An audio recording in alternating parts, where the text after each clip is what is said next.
sérieusement, on a Marie-Christine Fillon-Parent qui est avec nous, notre chroniqueuse littéraire. Salut Marie-Christine. Allô! Comment ça va aujourd'hui? Ça va très bien, merci. Comment cette semaine? Oui. Oui, puis tu nous présentes encore des livres qui ont rapport avec l'Halloween. En premier, on parle de Infini de Cynthia Dubé aujourd'hui. Oui, Infini, en fait, c'est un de mes gros coups de cœur dans tous les livres de Cynthia. Cynthia, en fait, est du coin. Elle est à l'île Verte, juste à côté. Okay. Et elle est très prolifique. Parce qu'en fait, elle a déjà près d'une dizaine de romans de produits. La majorité sont, comme ce livre-ci, c'est les éditions de l'Apothéose. Donc, celui que j'ai décidé de vous présenter, il date de 2022. Donc, il se trouve quand même assez facilement dans les librairies du coin. C'est possible aussi de le commander si jamais il n'est pas disponible sur place. Et ce livre-là, c'est j'ai envie de dire un des rares sur lesquels je suis tombée dans le québécois sur science-fiction horreur. Donc, c'est vraiment très, très cool comme roman. Déjà, la page couverture, si jamais vous êtes curieux, on voit tout de suite le côté intriguant, le côté mystérieux, c'est très sombre. Et ce récit-là, en fait, se passe dans l'espace. Directement. Et les humains, en fait, voyagent d'un endroit à l'autre. Et il se passe quelque chose, c'est que plus les gens s'éloignent et plus ça fait longtemps qu'ils sont loin de leur planète d'origine, plus il va y avoir des risques de problèmes émotionnels, donc des problèmes de gestion, jusqu'à, en fait, devenir complètement incontrôlable. Donc, à ce moment-là, ça devient ce qu'on appelle, dans ce roman-là, des vidimes. J'aurais pu dire des zombies. Honnêtement. Donc, c'est vraiment le même style. Donc, un peu sans cervelle qui va venir attaquer les autres, qui va chercher à, entre guillemets, reproduire aussi. Et pour éviter ce genre de situation-là, les gens se mettent à porter un morceau de terre avec eux. Et je parle littéralement de terre, de gravelle et tout ça, qui gardent sur eux, donc dans un collier. Donc, les vidimes, vous devinez, ils arrachent les colliers, en fait. Donc, nous, le personnage qu'on suit s'appelle Tom. Et il nous cache plein de choses, autant au lecteur qu'au personnage sur place. Et c'est une des raisons pour laquelle j'ai tellement aimé ce roman-là, c'est que on en sait si peu au final. On est toujours en train de « OK, mais il va se passer quoi? OK, mais tu sais, ça c'est quoi son secret? Ah, mais ça c'est pourquoi? » Donc c'est vraiment, vraiment fascinant. Puis je l'avais dévoré en une journée, là. Je l'ai ouvert, je l'ai fini, ce livre-là. C'est une narration omnisciente à la troisième personne. Ce que j'avais beaucoup apprécié aussi, c'est l'évolution des personnages. Et il y a beaucoup d'action. Donc, c'est vraiment intéressant de ce côté-là. Et on a tous les thèmes de connexion à la Terre, de l'environnement, parce qu'on s'entend que si les humains voyagent autant dans l'espace, c'est parce que la Terre, non seulement est surpeuplée, mais surexploitée. Et on va avoir aussi tout l'aspect d'apprivoiser l'inconnu, d'aller développer de la confiance avec les autres personnes. Parce que tu sais jamais quand ton collègue de travail peut tomber en mal de terre. Donc, c'est vraiment intéressant de ce côté-là.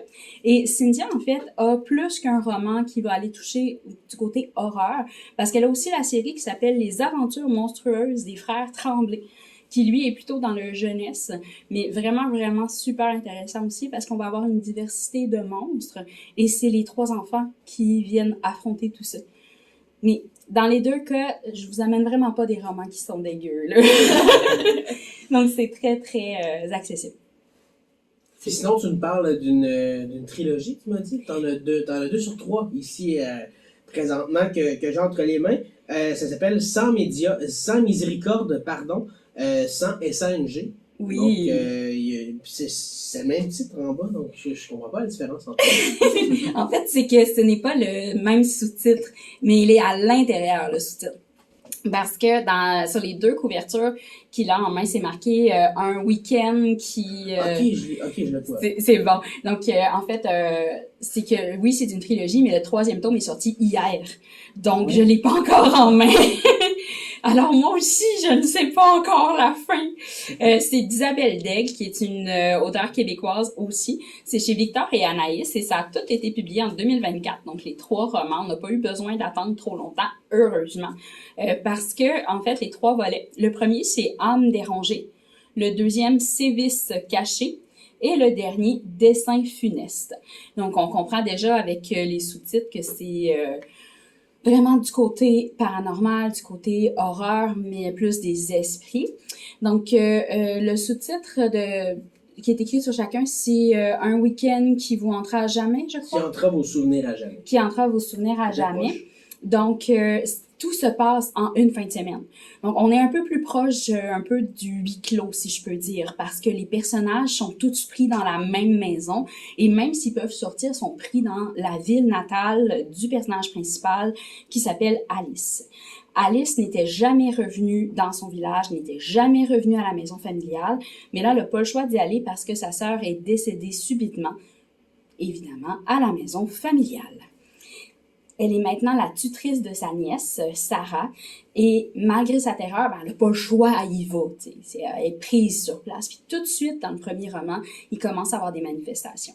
On comprend rapidement que c'est des esprits malveillants, c'est des entités, que le domaine des bourgeois, c'est comme ça que ça s'appelle, est vraiment possédé, si je peux dire. Et plus ça va, plus les personnages restent sur place et ça commence à affecter d'autres personnes que Alice, le personnage principal. Donc, on va avoir droit aussi à des pertes de croyances. Tu fais plus confiance à ta conjointe parce que tu sais plus comment qu'elle se gère. Tu te mets à te méfier de est-ce qu'elle blesse sa nièce? Qu'est-ce qui se passe avec tout ça? Donc, on est dans une narration omnisciente à la troisième personne et on met vraiment beaucoup l'accent sur les émotions. Donc, on a tout le côté stress qui est très présent. Donc, c'est horrifique, mais aussi un aspect psychologique. Tu parlais de vue de l'extérieur. Les gens, ils ont peut-être l'impression qu'elle commence à devenir folle ou que pourquoi elle fait du mal aux gens. Mais donc, c'est un peu comme dans la tête du personnage, mais aussi, je sais pas. Ben, en fait, c'est que vu que c'est omniscient, le narrateur est avec chaque personne, dans le fond. Ouais, c'est vrai. Donc, automatiquement, ça va être autant dans les yeux d'Alice que dans les yeux de son conjoint que dans les yeux de sa nièce. Donc, ça nous permet vraiment d'avoir accès à chacune des pensées. Donc, ça permet aussi, il y a un des personnages qui dit que Alice est aussi folle qu'elle était quand elle était ado. Ben, on a tout cet aspect avec les souvenirs de ce qui s'était passé à l'époque. Chose que Alice, le personnage principal, ne nous avait pas donné accès. Donc, c'est quelque chose qui est quand même intéressant parce qu'on en apprend vraiment beaucoup. Je voulais savoir, Marie-Christine, les deux romans que tu nous parles aujourd'hui, les deux séries, en fait, ça s'adresse à qui? Est-ce que ça s'adresse aux jeunes, aux moins jeunes, aux plus adultes? Théoriquement, c'est dans les deux cas des romans adultes, donc autant la série Sans miséricorde que la série Infinie. Par contre, la série Sans miséricorde, sérieusement pour les ados, ça serait parfait aussi. C'est un petit peu plus public âgé que son autre série qui s'appelle Mystérieuse coïncidence, qui va avoir un petit côté paranormal également, mais qui va être un peu plus jeune. Ça, je dirais, là, sincèrement, ados, ils vont aimer ça, il n'y a aucun problème. Et surtout s'ils sont adeptes un petit peu de films d'horreur, je dirais que ça va être soft. Ça va être quand même doux parce que c'est vraiment l'ambiance lourde, l'inquiétante qui va aller mettre toute l'angoisse. C'est avec ça qu'on va aller travailler. Là. C'est vraiment plus à l'interne. Puis elle travaille avec les notes qu'on voit souvent dans la littérature d'horreur, là, l'insécurité, l'emprisonnement, il y a vraiment un côté isolement. Là. Le domaine bourgeois, il n'y a rien autour. C'est vraiment de ce côté-là. Là.